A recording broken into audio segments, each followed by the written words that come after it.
Début janvier, les cours reprendront en distanciel pour les étudiants de l'Université d'Aix-Marseille.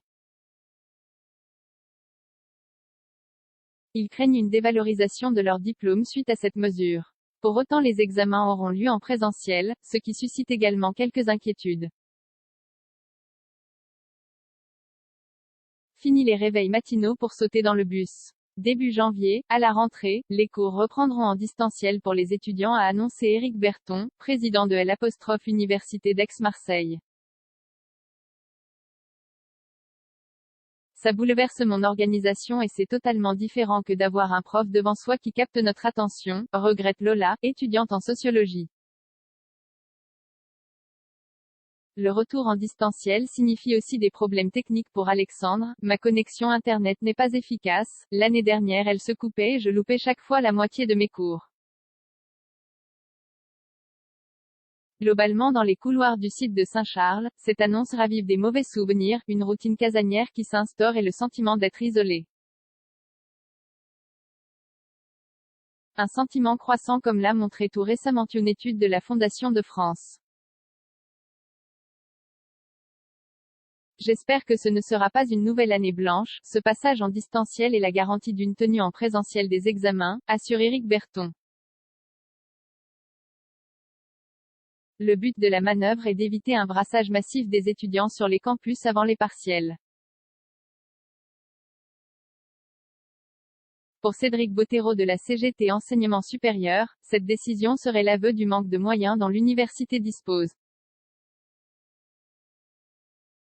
Il faut distribuer aux étudiants des masques, du gel hydroalcoolique. Certaines salles de classe ne peuvent pas être ventilées du fait de leur vétusté, énumère-t-il. Pour autant, certains s'accommodent très bien de ce retour au distanciel. On y est habitué depuis le lycée, tempère Candice. J'avais mon rythme en classe de terminale, mais vu que le niveau à la fac est plus exigeant, je redoute de ne pas réussir, exprime cette étudiante en première année de psychologie. Les examens en présentiel ne sont pas non plus pour plaire à tous. Dans ma classe, certains craignent une notation plus exigeante, poursuit Candice. Des conditions d'examen qu'ils n'ont par ailleurs jamais connues. Depuis la survenue du Covid-19, les étudiants actuellement en première et deuxième année ont réalisé la validation de leur cursus à distance. Hicham, à l'inverse, juge les conditions meilleures et optimales en présentiel qu'en distanciel alors qu'il se rend justement pour réviser à la bibliothèque. En attendant les annonces d'Emmanuel Macron, d'autres encore s'inquiètent pour la valeur de leur diplôme. Maximilien craint une baisse de niveau, et donc la dépréciation de son parcours universitaire.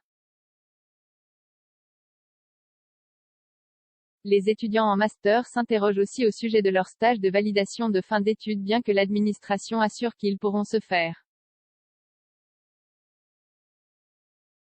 J'espère que ce ne sera pas une nouvelle année blanche, soupire Abdel. Tous souhaitent un retour à la normale le plus rapidement possible, et redoutent que cette mesure s'inscrive dans la durée avec l'arrivée du nouveau variant Omicron. Zéro commentaire, zéro partage, partagé sur Messenger, partagé sur Facebook, partagé sur Twitter, partagé sur Flipboard, partagé sur Pinterest, partagé sur LinkedIn, envoyé par mail, sauvegarder une faute? Imprimé.